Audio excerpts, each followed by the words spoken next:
ఒకసారి నేను ఒక గొప్ప సాధువుని బ్రహ్మచర్యం అంటే ఏమిటి అని అడిగాను. ఆయన సమాధానంలో కొన్ని నైతిక నియమ నిబంధనలు ఉంటాయని నేను ఊహించాను. కానీ నేను ఆశ్చర్యపోయేలా ఆయన ఇలా అన్నారు: మీ మనస్సును ఒక శిశువు మనస్సు వలె అమాయకంగా, స్వచ్ఛంగా మరియు డిటాచ్డ్గా ఉంచుకోండి. అదే బ్రహ్మచర్యం. మరియు అదే మహనీయుడిని నేను మళ్ళీ కామాన్ని ఎలా జయించాలి అని అడిగాను. దానికి ఆయన ఇలా సమాధానమిచ్చారు: మీరు కామాన్ని జయించలేరు, ఎందుకంటే అది శక్తి యొక్క సూక్ష్మ రూపం. శక్తిని నాశనం చేయలేము. ఇది విజ్ఞాన శాస్త్రం ద్వారా నిరూపించబడింది. మీరు దానిని మళ్లించాలి, అధిగమించాలి మరియు రూపాంతరం చెందించాలి. రామకృష్ణ పరమహంస యొక్క ప్రత్యక్ష శిష్యుడైన స్వామి వివేకానందుని మాటల్లో నైట్ ఫాల్ అనే అంశం గురించి తెలుసుకుందాం. ప్రారంభ దశలో ఉన్నవారికి రాత్రిపూట వీర్యస్ఖలనాలు జరిగితే ఆందోళన చెందాల్సిన అవసరం లేదు. అవి నెలకి 1 లేదా 2 సార్లు జరిగినప్పటికీ మనం ముందుకు సాగుదాం. క్రమంగా మన మనస్సు స్వచ్ఛంగా మారే కొద్దీ నిద్రలో వీర్యస్ఖలనాలు కూడా తగ్గిపోతాయి. అప్పుడప్పుడు రాత్రిపూట వీర్యస్ఖలనాలు జరిగితే మనం భయపడాల్సిన పని లేదు. ప్రపంచంలో దీని నుండి విముక్తి పొందిన అదృష్టవంతులు కొద్దిమందే ఉన్నారు. మందులు వేసుకోవడం లేదా చిరాకు పడడం వల్ల ప్రయోజనం లేదు. అవి వ్యతిరేక ఫలితాన్ని ఇస్తాయి. రాత్రిపూట వీర్యస్ఖలనాలు ఎక్కువగా అజీర్ణం, మలబద్ధకం మరియు నిద్రలో వచ్చే కలల వల్ల సంభవిస్తాయి. రాత్రిపూట వీర్యస్ఖలనం జరిగిన మరుసటి రోజు దేవుడిని ప్రార్థిస్తూ పాక్షికంగా లేదా పూర్తిగా ఉపవాసం పాటించడం చాలా ప్రయోజనకరమైన అభ్యాసం. ఇది అద్భుతమైన విరుగుడు ప్రభావాన్ని కలిగి ఉంటుంది. రాత్రిపూట వీర్యస్ఖలనాలు సాధారణంగా రాత్రి 4వ భాగంలో, అంటే తెల్లవారుజామున 3 గంటల తర్వాత జరుగుతాయి. ఇది శరీరంలో వేడి వల్ల గాని, ఎందుకంటే తిన్నది అరిగించడానికి శరీరం వేడిని పుట్టించాల్సి ఉంటుంది. అందుకే రాత్రిపూట 7 గంటల లోపే ఆహారాన్ని స్వీకరించండి. అలా సాధ్యం కాలేదంటే వీలైనంత తక్కువగా తినండి. అలాగే బ్లాడర్ని ఖాళీ చేయకపోవడం వల్ల మరియు నిండిన ప్రేగులు, అంటే మలబద్ధకం వల్ల శుక్రకోశాలపై, అంటే సెమినల్ బ్యాగ్స్ మీద ప్రెషర్ పడడం వల్ల నైట్ ఫాల్ అవుతుంది. అందుకనే మల విసర్జన చేయాలని అనిపించిన వెంటనే మల విసర్జన చేయాలి. ఎందుకంటే మన శరీరంలో బ్లాడర్, అంటే మూత్రాశయం, కడుపు మరియు సెమినల్ బ్యాగ్స్, అంటే వీర్యకోశాలు ఒకదానికొకటి దగ్గరగా అమర్చబడి ఉంటాయి. వాటిలో ఒకటి ఉబ్బితే వీర్యం బయటకు పోయే అవకాశం ఉంటుంది. అందుకనే మనం మలమూత్ర విసర్జన వాయిదా వేయకూడదు, ప్రత్యేకించి పడుకునే ముందు.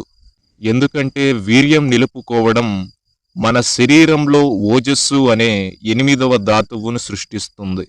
వెస్టర్న్ కంట్రీస్లో హ్యూమన్ మ్యాగ్నెటిక్ ఎనర్జీ, అనగా మానవ అయస్కాంతత్వం అని పిలిచేది ఈ ఓజస్సునే.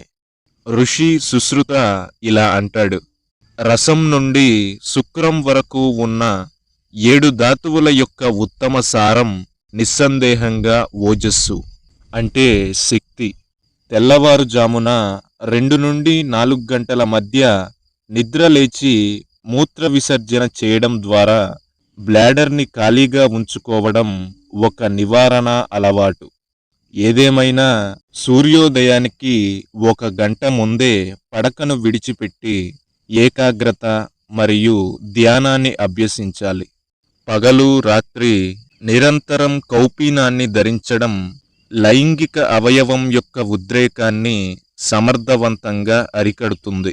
సాధకుడు ఉన్నతమైన ఆలోచనలతో నింపే పుస్తకాలను చదవాలి మరియు పుణ్యాత్ముల జీవితాలను ధ్యానించాలి. అపవిత్రమైన ఆలోచనలకు విరుగుడు పవిత్రమైన ఆలోచనలే. పవిత్రత కోసం ప్రతిరోజు హృదయపూర్వకంగా చేసే ప్రార్థన ఒకరిని క్రమంగా పవిత్రంగా చేస్తుంది. ఎల్లప్పుడూ సెక్సువల్ కార్యకలాపాలలో పాల్గొనే వారి సాంగత్యాన్ని మనం విడిచిపెట్టడం అత్యవసరం. అలాగే మీకు లైంగికతను గుర్తుకు తెచ్చే ప్రదేశాలు లేదా వస్తువులతో సంబంధాన్ని నివారించాలి. ఎలాగైతే సూర్యుడు ఎల్లప్పుడూ వేడిని, పువ్వులు సువాసనను, డెడ్ బాడీ దుర్వాసనను వెదజల్లుతాయో, అలాగే అపవిత్రులు కూడా చాలా అంటువ్యాధి వంటి అపవిత్ర స్వభావాన్ని వెదజల్లుతారు. సాధ్యమైనంత వరకు అటువంటి వ్యక్తులతో కూర్చోవడం లేదా నిద్రించడం మానుకోవాలి. ప్రపంచం ప్రలోభాలు మరియు పరధ్యానాలతో నిండి ఉంది. అందువల్ల బ్రహ్మచారి కఠినమైన జాగ్రత్తతో, అప్రమత్తతతో జీవించాలి. ఒకానొకప్పుడు జనక మహారాజు ఆజ్ఞ మేరకు వ్యాసుని కుమారుడైన సుఖదేవుడు తలపై నీటితో నిండిన కుండను పెట్టుకుని మిథిలా నగర వీధుల్లో ఎలా నడిచాడో మనం గుర్తుకు తెచ్చుకోవాలి. ఆ వీధులలో యువతుల నాట్యాలు, సంగీతాలు, అనేక రకమైన ఇతర పరధ్యానాలు ఉండేవి. సుఖదేవుడు ఆ పరధ్యానాలలో దేనిని పట్టించుకోకుండా కుండలోని ఒక్క చుక్క నీరు కూడా ఒలకబోయకుండా జనక మహారాజు రాజభవనానికి తిరిగి వచ్చాడు. ప్రలోభాలకు గురిచేసే వస్తువుల పట్ల మనం సంపూర్ణ ఉదాసీనతను పాటించకపోతే వాటి చేత కొట్టుకుపోతాము. అలాగే రాత్రి నిద్రపోయే ముందు ధార్మిక గ్రంథాలు చదవడం, స్వచ్ఛమైన ఆలోచనలు చేయడం లేదా ధ్యానం చేయడం మంచిది. ఎందుకంటే ఈ మంచి ఆలోచనలు నిద్రలో మన సబ్కాన్షియస్ మైండ్లో నిండి ఉంటాయి.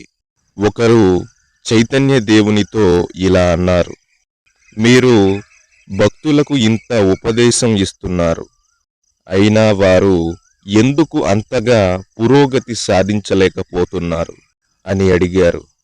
దానికి ఆయన, వారు బ్రహ్మచర్యం భంగం చేసి వాటన్నిటినీ వృధా చేస్తున్నారు, అందుకే వారు ఆధ్యాత్మిక ఉపదేశాన్ని నిలుపుకోలేకపోతున్నారు అని బదులిచ్చారు. లీక్ అయ్యే బకెట్లో నీళ్లు నింపితే అవి కొద్ది కొద్దిగా కారిపోతాయి. మాయ అంటే కేవలం కామం, దురాశ మాత్రమే. వాటి మధ్య కొన్ని రోజులు జీవించడం వల్ల ఆధ్యాత్మిక చైతన్యం కోల్పోయినా అంతా బాగున్నట్లే అనిపిస్తుంది.